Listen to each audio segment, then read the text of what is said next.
Happy Friday, everyone. Welcome to another edition, the weekly edition of #askrobco. I hope you are all well. I hope you are doing your utmost to be positive in lockdown number 3.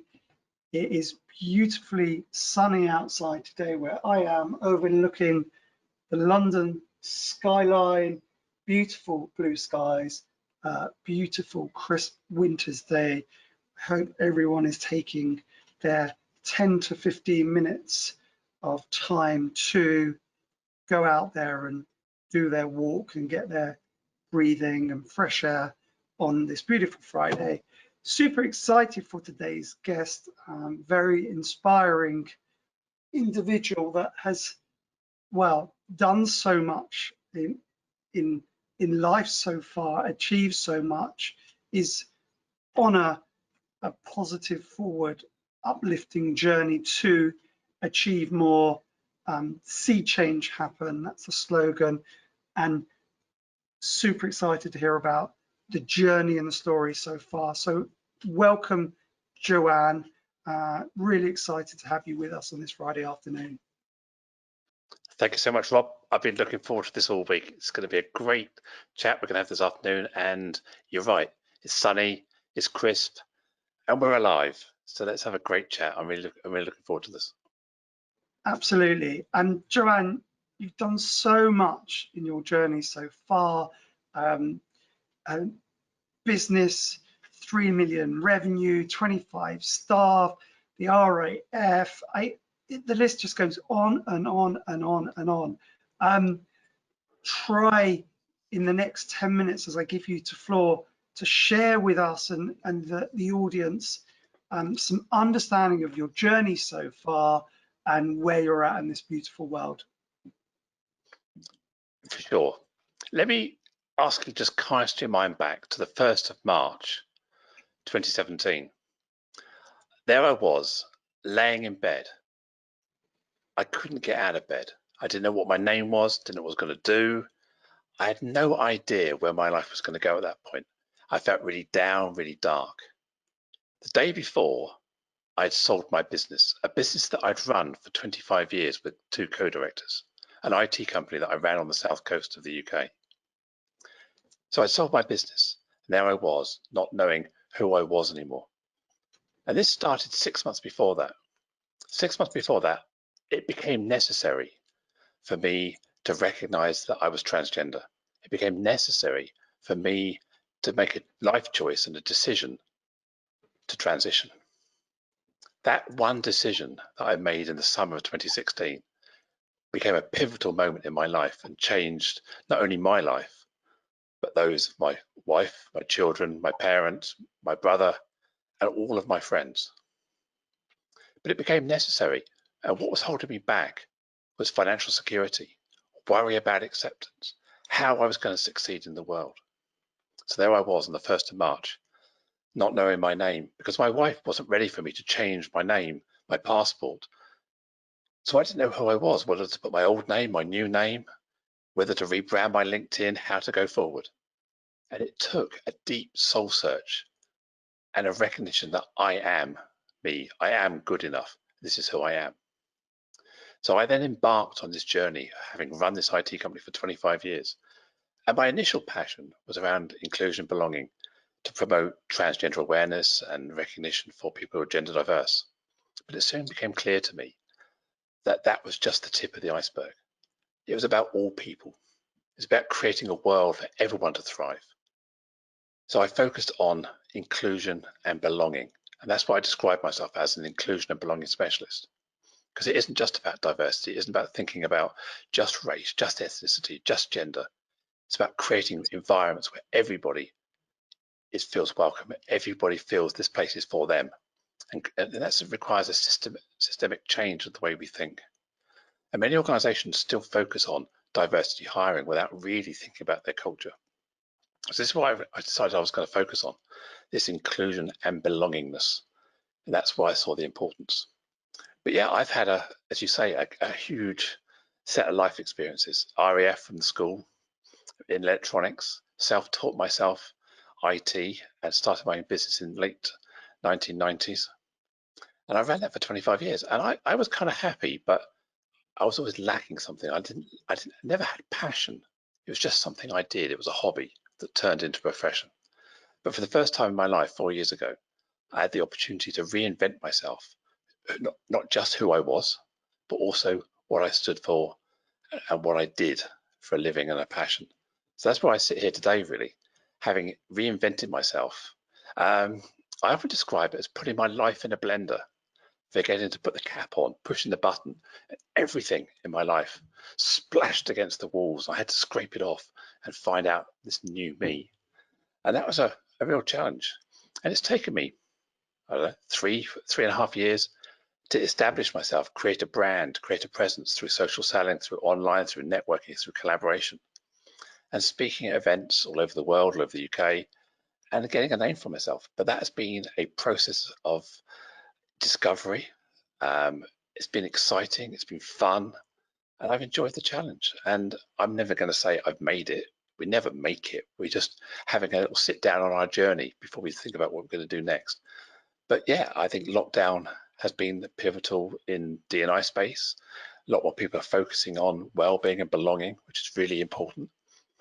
And obviously, Black Lives Matter has really nudged people into a different orbit as to how they treat their people and how they see their staff, and becoming from, or transforming themselves from a performative D&I, where they're just making bland statements, into really prescriptive and action-based outcomes around D&I. So I'm really looking forward to 2021.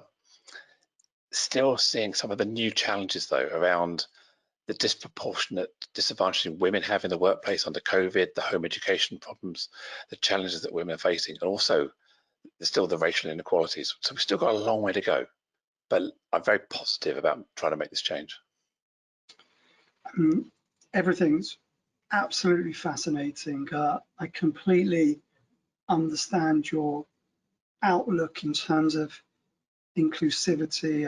I work very closely with an education program built on inclusive education, where if everyone is educated from a young age to understand that we all face challenges as human beings, whether they're external, so with someone's appearance, or whether they're internal because someone suffers from fear or anxiety or any other internal issue, they shouldn't be either treated differently, or we should all be educated to understand that we all suffer from challenges and issues in life, internally and externally, and we should all be educated to understand how to relate to both internal and external differences. And that's an educational starting point that, if developed from a young age, when you go to school and you're taught and you learn about it, then society, as it moves on, is then able to understand the nuances and differences within all of us. I agree completely. I mean, one of the things when I talk and engage with people is that I believe we have to understand who we are as an individual first. So understand our own footprint, our own impact, our own sense of self, our own heritage, our own what makes us us, what's important to me, what are my views, what are my values, what are my beliefs. Until I can really contextualize who I am, how can I expect to have an understanding about somebody else? How can I show empathy? How can I show compassion? How can I build an empathy bridge so I can start to understand what other people are going through? So I always talk about discovering self, what it's like to be white, what it's like to be male, what it's like to be female, what it's like to be straight, what it's like to be gay, whoever you are, understanding your advantages, your privileges, what makes you tick. And then when you're engaging someone who maybe is different to yourself, be able to have the emotional intelligence to have a conversation, to be curious without being prying or offensive. Recognize that you don't have to get things right first time if you go with kindness, but also understanding the impact of a mistake. So being prepared to be accountable, owning that mistake and saying, how can I get it better next time? I think too often when I'm engaging with people and people make mistakes or slip up, there's too much of this push back. There's never, and I'm sorry, it was a mistake. They push away and don't own it. By owning it and say, I'm sorry, I made the mistake. How can I change? Please help me. That invites the conversation. But too often people are too dismissive. It's like, it's too much effort. Oh, it's so hard. It's come on, lighten up. I was only joking. We get too much of that. And I think the important thing for people to think about is how to be accountable for the impact despite their intent. Absolutely.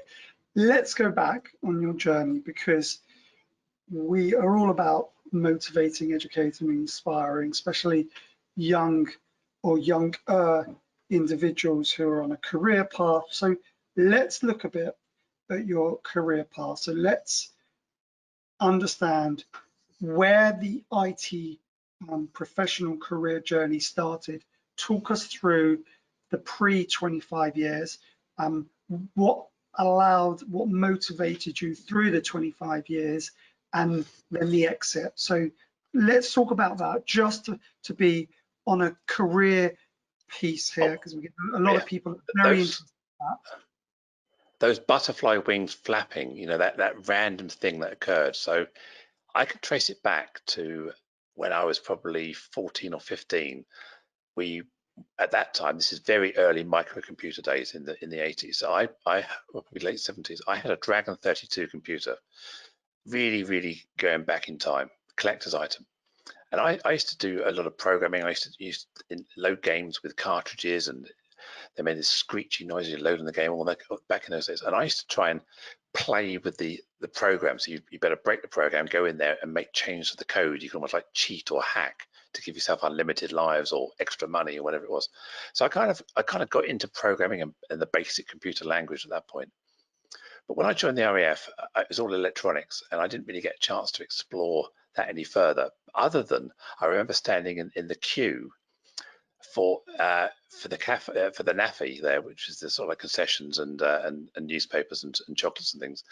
And they had computers for sale, and they were always in demo mode. So I was always able to sort of, while I was waiting in the queue, I remember writing a little program that allowed you to move a little light around the screen and change its color, and look a bit like an Etch-a-Sketch, where you could change the color. And I remember every time I went to the queue, I'd write this program on this system and just leave it running for someone to play with.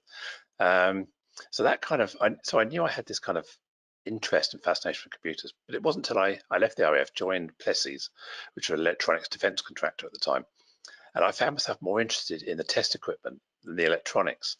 And I found myself more interested in writing systems or to track design criteria. So I was writing databases, I was writing forms, and I became kind of this young kid who was probably 20 years old, full of knowledge, full of kind of enthusiasm for computing at a time where I was working with people who were not computer illiterate. So I was easily able to shine. And I came to the attention of the computer manager in Plessis, and I remember getting a nudge once in the coffee queue saying, "Why haven't you applied for the job in my department yet?" And I went, "What job?" So I was kind of headhunted from the post design lab into the computer department, and that was kind of my first professional IT job, where I started seeing it as a career, but it was kind of accidental. And from there, I moved on to an insurance company. Where I became, again, because I had this PC computer knowledge, I was in the early stages of networking when PCs came out. I was kind of like the guru. Everyone else was working on mainframes. I was at that very age where of passion and excitement around the age of 26, 27, right when the IBM PCs launched in 1984, 85. So again, I was right on that curve, able to be an early adopter and shine. And that's where it really came from. That was kind of those random opportunistic moments in my life where I was able to sort of be different, stand out, and have a skill that nobody else did. So talk us through the next stage. Did you ever have aspirations to create a multi-million-pound business and end up exiting from that business? Was that a dream, a vision? Talk us through that journey, because 25 years is a long time. We could say it's at least 25% of your life, hopefully. So for someone to dedicate a quarter of a century to a business that ultimately allows them to exit and sell in a multi-million pound transaction. Just talk us through that, because that is very rare. Not many people have the skill set, capacity, discipline, hunger, motivation, desire to see that journey, patience, perseverance to do that. I don't want to dispel any myths here, but I sometimes describe myself as the action coach nightmare, because I don't think I ever really had a business plan, a long-term goal, a strategic exit idea. I was kind of going, what am I doing today? What am I doing next week? Building the business was kind of incremental. It kind of happened. I've, like many entrepreneurs, I had several iterations of my business over those 25 years. I made some growth pains and made some mistakes over that time. But the phase of in that career where I turned over 3 million, I got lucky. I was at the point where my cash flow was tight. I had debts. I was at that point where you think, am I going to roll the dice one more time and see if I can make this work? And I did. I rolled the dice, and I had a sales meeting with a cable TV startup on the Isle of Wight, and I got awarded the opportunity to go and help them set up their computer technology as part of the cable TV company.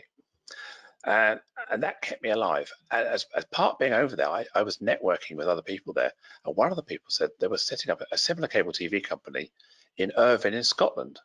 And would I like to come and join them as part of their team as a consultant with my business, if you like, and bring a team of people in to help set that up? And I went, okay. So at the second point, I was at the point of going, hang on a minute, cash is tight, business is tight. I had the hand of God come down, and I always describe it as this lucky break. I had a meeting. I remember the operations director lived in Reading, and I had a meeting in his lounge on his sofa saying, okay, I like you. We up for this? I went, yeah. He said, send me a spreadsheet, give me a quote. So I sent him a spreadsheet, and it was £750,000 worth of Sun workstations, servers, racks, cabling, everything. And a month later, I had £750,000 in my account to purchase this equipment and to go and install it in Scotland. I spent 8 or 9 months on site with a team of 5 or 6 people, and we turned over 3 million in 8 months. At one point, I felt like I was printing money. It was fantastic. You know, we were HP, Hewlett Packard's biggest customer in selling care packs for a quarter. We sold more workstations than anybody else in that quarter with these HP machines. We were selling hard drives. We had HP falling over us to give us extra discount on their high-end servers and their high-end switches. And we were having a great time. But then the world changed. 9/11. 9/11 hit. This cable TV company, their US investors pulled out, and they went into almost immediate liquidation and administration. I was left with £110,000 worth of debt with them, and that was enough at the time to really wreck what I had. I was geared up around that project, which I didn't see ending. I had people, I had staff. I made a mistake. I didn't downsize quick enough. I should have said, right, that money's gone. Re-look at my business and say, right, let's make some tough calls and protect the cash we've got. But I look back at it. I carried on burning cash at the rate I was without the income. So then I learned that lesson, started again, and this time I joined forces with some old friends, which turned into the company which I eventually sold. And we got that to about 1.2 million, 15, 20 staff.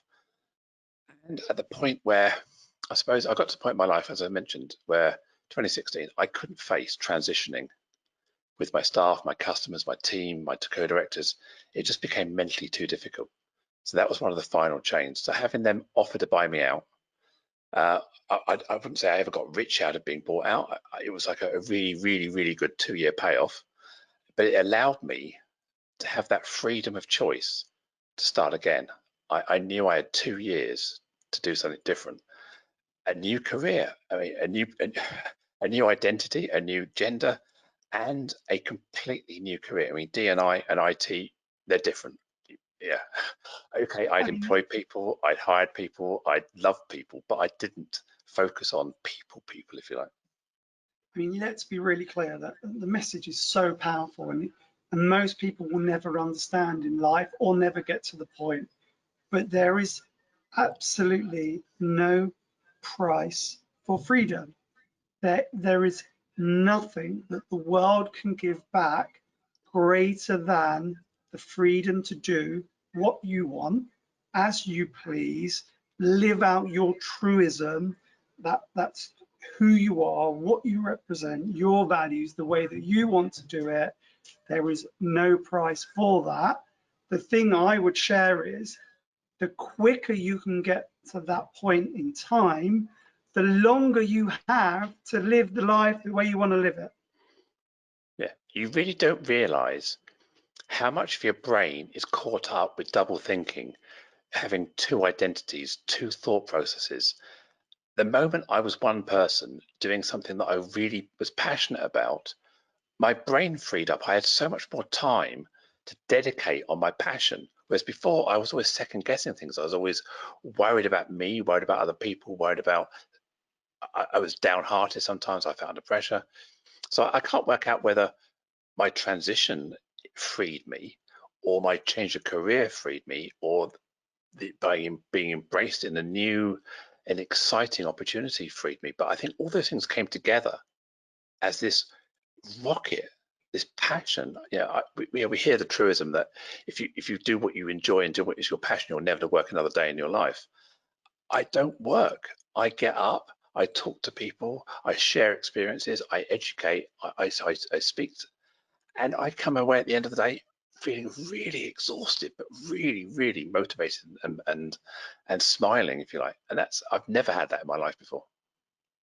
We've got so many questions, Joanne, so we're going to fire through them because I want to answer everyone's questions because they're so good.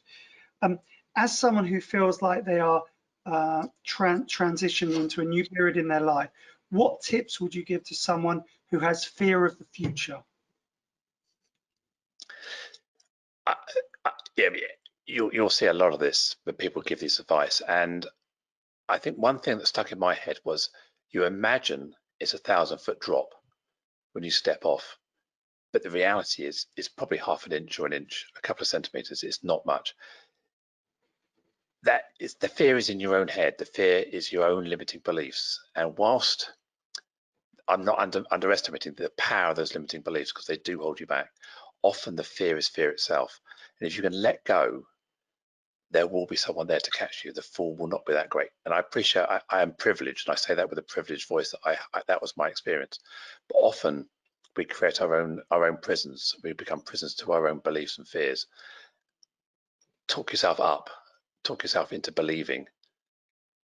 Be generous with your time, be generous with the people around you, and they'll support you. Next question. Would you say that truly trusting who you are is a key element to living a fulfilled life? I say, if you don't believe in yourself, nobody else will. In the same way, if you don't love yourself, nobody else will. I think people see the true you. If you're not, if you're one person, you're one thought. If you wake me up in the morning, or you see me at night, you get me, and that is so powerful. People trust people who are authentic, and when I say authentic, I don't mean speaking your mind and being nasty or whatever. We have a lot of people out on social media who think being authentic means being nasty or rude, and being honest and open. But actually, being authentic is about being aligned with your vision and values. You are who you say you are, and you are actually that one person. And I think people respect that. And I think that's the important thing, is to be that one true self, and you live by your own values, and you don't try and pretend you're someone you're not. Absolutely. What tips would you give someone who is looking for a job during the current COVID times? Tenacity, hang in, believe, play the network. And I'm a great believer in paying it forward. When I started, I spent a lot of time doing guest webinars, guest blogs, working LinkedIn, asking if I could collaborate. Be a collaborator, be a networker. It may be the long game, and I appreciate not everybody has the cash or the reserves to be able to play a long game. But I think by being authentic, asking for help, putting yourself out there, you can succeed. I've built a business by being myself, mainly on LinkedIn, mainly by being generous, networking, shows like this. giving my time up, paying it forward, sometimes helping others when you actually really need help yourself, because sometimes by helping somebody else, it actually becomes self-fulfilling. You almost like self-coach yourself by giving advice to someone else. You're almost giving yourself advice. That becomes easier. So if you can think about how to coach somebody else, you can actually turn that around and learn from it yourself. So I think, yeah, the top tip: be tenacious, believe, network, and be generous, and it will come back. Love that. Joanne, what tips would you give to someone starting an IT company in 2021? An IT company, wow. There's a lot of people working from home, working remotely. So I think depending on your particular specialism, I actually do some IT work on the side right now. I help remote speakers, trainers, consultant coaches with their setup. So about lighting and microphones and sound. And so I think there's a huge market out there for people who are working remotely, who are looking to up their online presence, how to maybe, if they're starting a small business, how to set up their calendars and their Office 365 or their cloud or their websites, whatever. So I think there's a lot of opportunity out there looking at people who are maybe starting small businesses, people who work for companies who are working from home. So I think there's a lot of in there. If your passion is different, yeah, that's my passion, helping people work from home. So I think there's a huge market. I think anybody can get into that. Great, thank you. What or were some triggers or moments in your life which triggered change? What was the thinking process, or what was happening for that to happen? If you can go into a little bit more detail for us to understand that key and vital step. I think apart from the last significant change, a lot of the other change was driven through error judgment or not seeing something I should have seen. So I had a career pivot early in life by making a mistake, doing something I shouldn't have done, which caused one career to end. I did something else in another organization that wasn't a great plan. So I left there quite quickly. And each of those exercises, I think it taught me a life lesson about being honest. I think I learned to be honest through those incidents. I learned about personal responsibility. Nobody did it to me. I did it to myself. So I recognize accountability. It's not about blaming somebody else. If I'm late for an interview, that's my fault. It's not the car broke down. It's not the traffic lights. I had the choice to leave earlier. I had the choice to choose a different method of transport. So I learned to take responsibility for my own life choices, my own mistakes, not to blame anybody else. But I also allowed myself to lick my wounds, to reflect. I mean, maybe like everybody else did on the 23rd of March last year, to have a pity party, to mourn at the loss of all my business and the opportunities I'd developed over the previous couple of years. And I had to reinvent myself last March. I was a face-to-face speaker. I was on stage. I was delivering online face-to-face workshops. So I had to completely change my delivery model. So that also created this point where I had to reflect. I had to start thinking about, who am I? What am I doing? What can I do? Put everything on the table and say, right, we're starting again. Let's shift from trying to evolve to completely start something different. So I think each of those big moments in my career have been significant step changes, not an evolution. In fact, the longest part of my career was the 25 years running my IT company, but that had 3 iterations driven by events. So the bankruptcy or the administration of my large customer, and I got over keen on overheads at one point, which caused the second company to need to have some correction. But yeah, don't be scared of those moments. Learn from them. I think many people who are successful, if they dig deep, they failed a lot of times. And don't treat it as failure. Just treat it as a big learning opportunity that you can bounce back from. And I think resilience is part of that key. Brilliant. Embrace failure. Great message. Okay, to close out on this beautifully sunny Friday afternoon, where can people reach out and hear more of you? What is your impact you're looking to have in the world moving forward?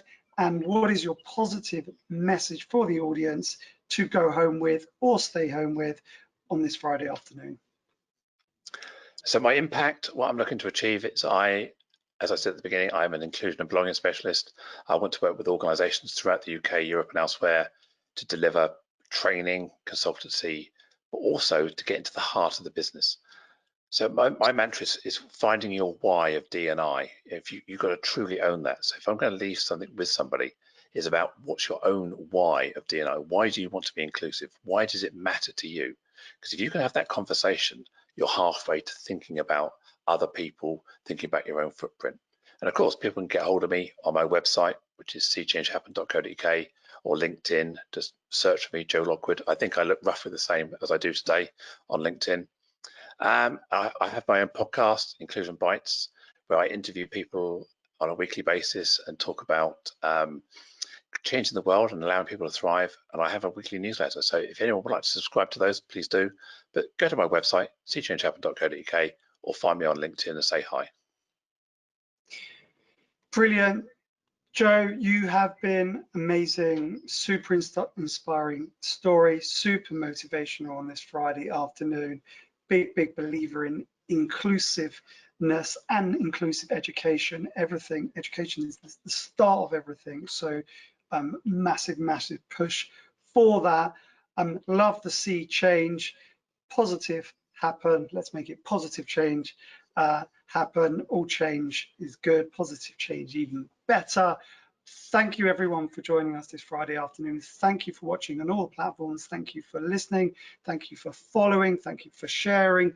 Thank you for all of the good feedback we are getting. Super grateful for all of that. Everyone stay safe and healthy and positive.